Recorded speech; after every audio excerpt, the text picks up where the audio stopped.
नमस्ते। चलिए आज हम पढ़ते हैं गुलाब का फूल।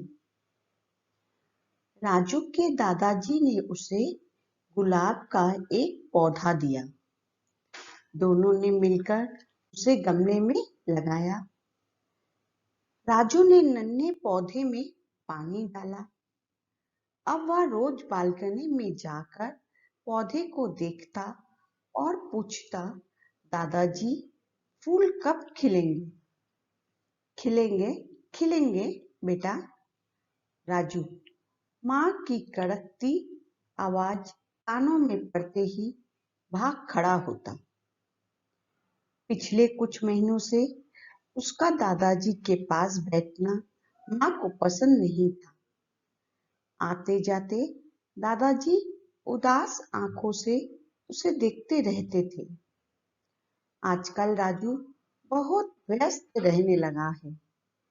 वार्षिक परीक्षा जो सिर पर है। अब तो दादाजी के कमरे में झांकने की भी फुर्सत नहीं।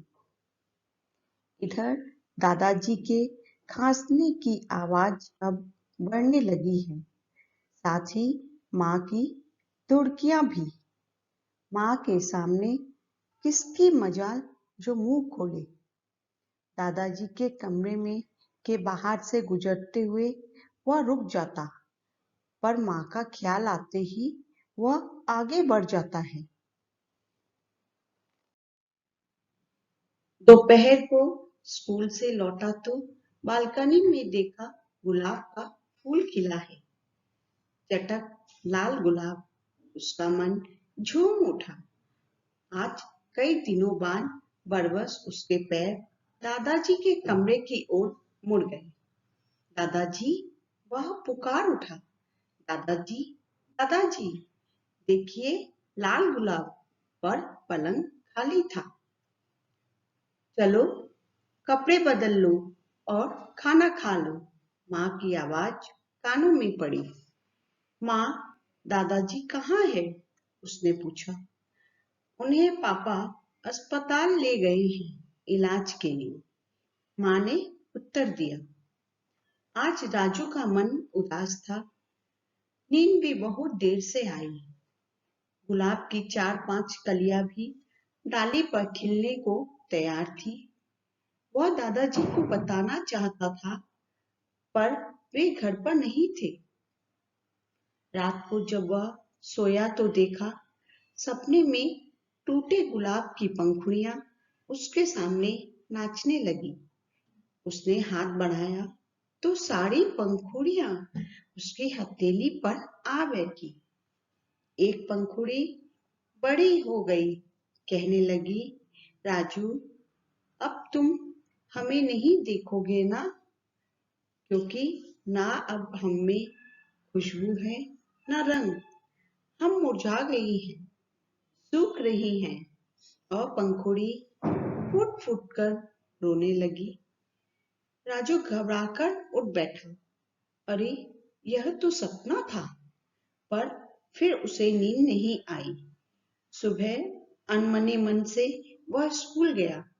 लौटकर देखा दादाजी आ गए थे। दादाजी बहुत दौड़कर गया और उनके सूखे शरीर से लिपट गया। दादाजी का मुरझाया चेहरा खिल उठा। राजू दादाजी की कमजोर आवाज खुशी से कांप रही थी।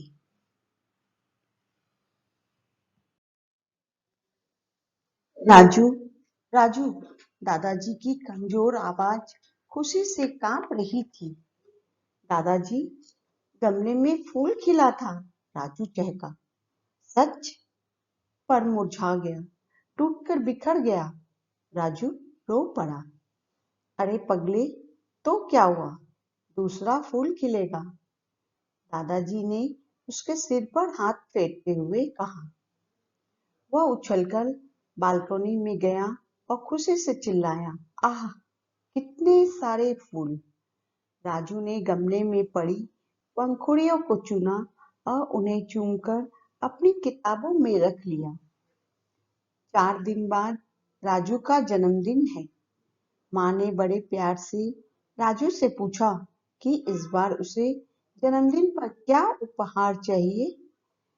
माँ के गले में बाहें डालकर राजू बोला, माँ, रोज शाम को दादाजी के साथ 1 घंटा खेलने की अनुमति दे दो। बस यही उपहार मुझे चाहिए। माँ अबाक होकर उसे देखती रह गई। उसके शब्दों ने दादाजी के कानों में शहद से मिठास भर दी।